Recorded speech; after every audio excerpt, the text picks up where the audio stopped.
Assalamualaikum warahmatullahi wabarakatuh.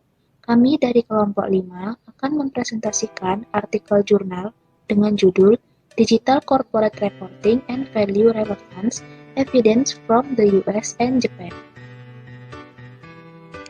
Baik, sebelum presentasi, izinkan saya untuk memperkenalkan nama anggota dari kelompok 5. Yang pertama ada Vanessa Rena dengan NPM 48, yang kedua ada Axel Christopher dengan NPM 54, yang ketiga ada Muhammad Irman Hakim dengan NPM 67, yang keempat ada Plenskay Ivanovic dengan NPM 165, yang kelima ada Fitri Hardianti NPM 180, yang keenam ada Nelly Saada NPM 185, dan yang ketujuh ada Muhammad Afiq Siena NPM 198, yang kedelapan ada Aziza dengan NPM 200, dan yang kesembilan ada Laila Rizkia dengan NPM 201. Di sini saya akan menjelaskan pengertian dari XBRL atau Extensible Business Reporting Language. XBRL merupakan proses di mana pengukuran akuntansi atau nomor diatomisasi, diberi tag, dan disusun dengan cara yang memfasilitasi pelaporan otomatis, ekstraksi, dan analisis.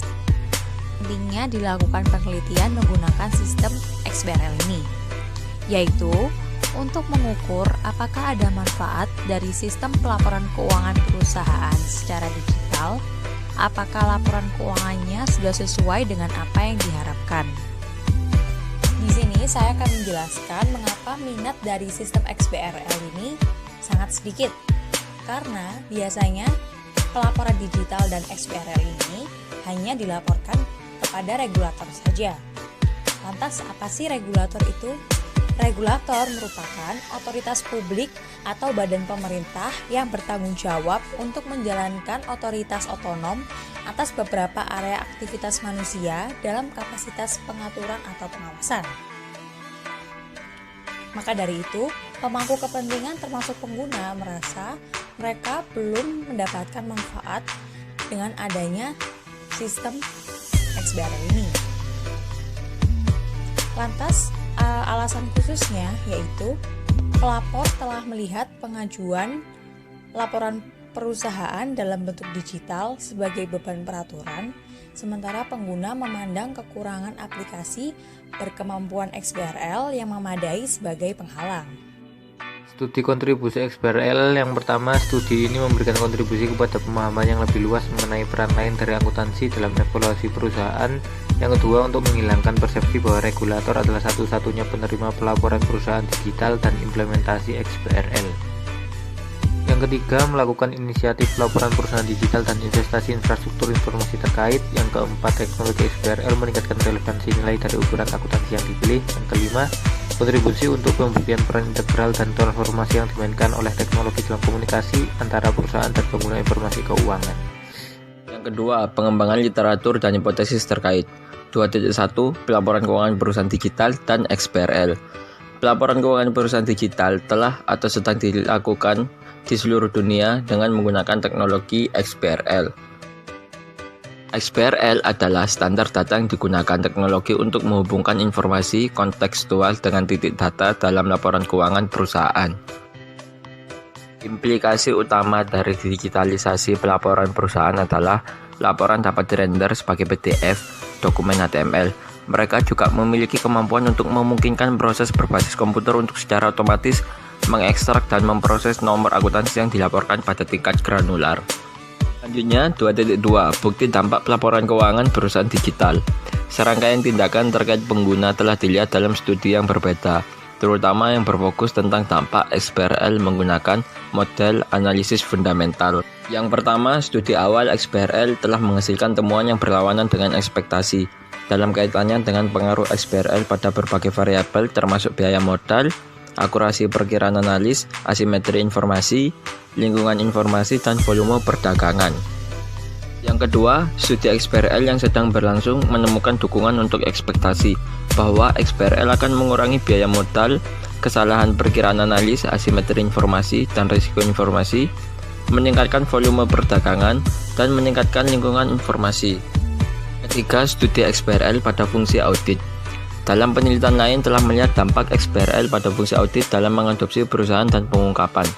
Riset audit secara konsisten menemukan bahwa XBRL mengurangi biaya audit.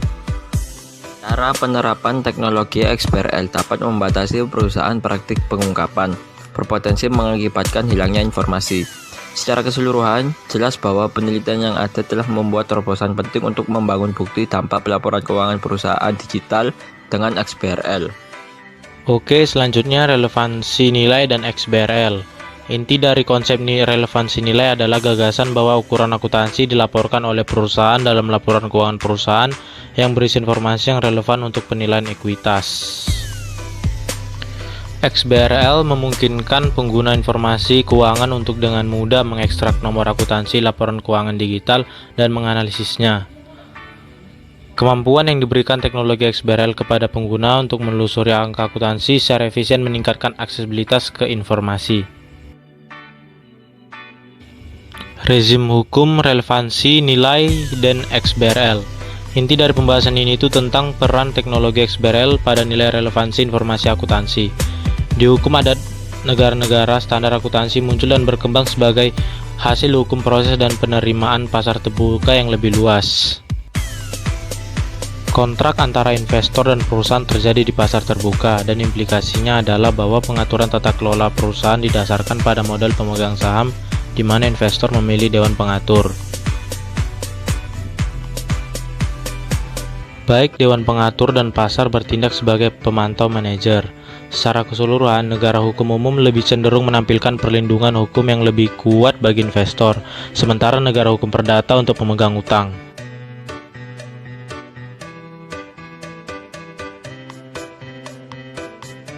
Pada tabel 1 model harga dan pengembalian pada sampel USE 18.395 dan 11.747 pada sampel capai 10.279 dan 11.25. Untuk pengembalian pada sampel USE 18.398 dan 11.808 sedangkan capai 12.96 dan 12.964. Ini nilai maupun relevansi. Yang tidak ukuran akuntansi termasuk penelitian dan pengembangan goodwill, properti, pabrik, dan peralatan serta pengendalian industri pada harga disajikan sebagai berikut. Sedangkan untuk negara versi pengembalian atau pengembalian disajikan sebagai berikut. Dua. Ujian H1 dan H2 menguji signifikansi koefisien estimasi nilai buku ekuitas perusahaan, laba perusahaan, tahunan, dan efek akuntansi. Untuk setiap model penelitian ini memungkinkan regresi H1 antara sebelum tersebut perintah SPL untuk US dan Jepang, H2 antara US dan Jepang untuk tersebut setelah perintah SPL.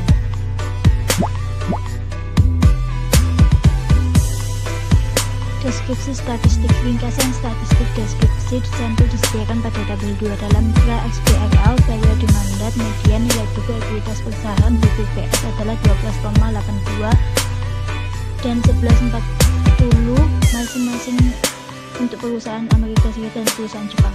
Rata-rata median laba perusahaan tahunan EPS adalah 0,23 dan 0,66 untuk perusahaan Amerika Serikat dan perusahaan Jepang. Pada periode mandat pasca SBRL, median BVS adalah 14,17 dan 17,24 masing-masing untuk perusahaan Amerika Serikat dan Jepang. Rata median EPS adalah 1,07 dan 0,84 masing-masing untuk perusahaan Amerika Serikat dan perusahaan Jepang. Melihat ke statistik, kami mencatat bahwa nilai MEAN dan median untuk BPS dan EPS meningkat pada periode pasca SBRL untuk setiap yurisdiksi. Diagnosis multikolinearitas. Model diagnosis terdiri dari uji korelasi Pearson, PCD, dan varian uji faktor inflasi VIF. Pertama, koefisien PCD disajikan pada panel A, C, E, dan G pada tabel 3 menunjukkan bahwa nilai pasaran variabel independen berada di bawah kritis, seperti yang disajikan pada tabel berikut.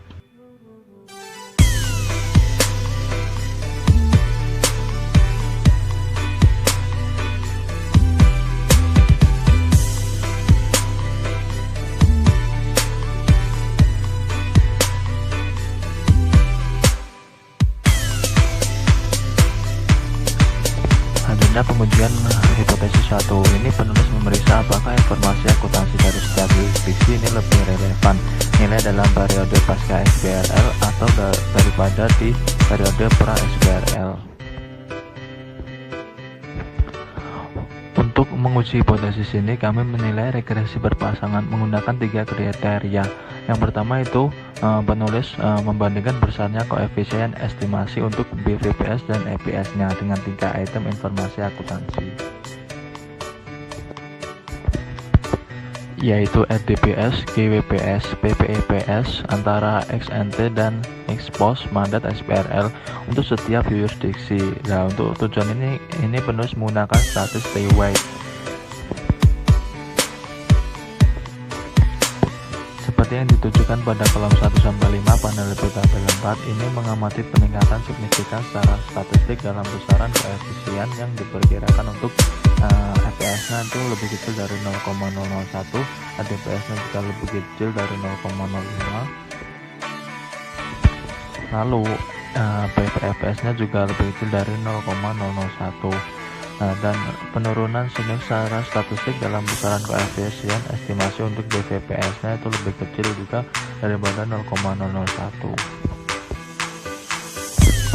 Sedangkan statistik Stay-Weight untuk GWPS ini menunjukkan tidak signifikan. Kami juga mencatat bahwa koefisien estimasi untuk BVPS dan GWPS-nya ini signifikan positif pada periode sebelum dan sesudah XBRL. Lalu yang kedua, ini penulis membandingkan perbedaan antara vektor koefisien estimasi dari kelima ukuran akuntansi. Dan yang ketiga yaitu penulis itu memeriksa perbedaannya antara kekuatan penjelas dari R2 yang disesuaikan dari regresi berpasangan. Nah, di sini penulis ini melakukan uji Volt X2 daya penjelas untuk R2 yang disesuaikan dari 2 regresi untuk pra dan periode pasca XBRL. Nah, di sini penulis menemukan bahwa Volt X2 statistik yang disajikan pada kolom 7 panel B. Secara statistik, Volt X2 ini menghasilkan hasil 1332,33 ini yang lebih kecil dari 0,001, dan R2 yang disesuaikan dari pasca XBRL yaitu R2 nya disesuaikan menjadi 0,6384, dan itu lebih besar dari R2 yang telah disesuaikan dari pra XBRL.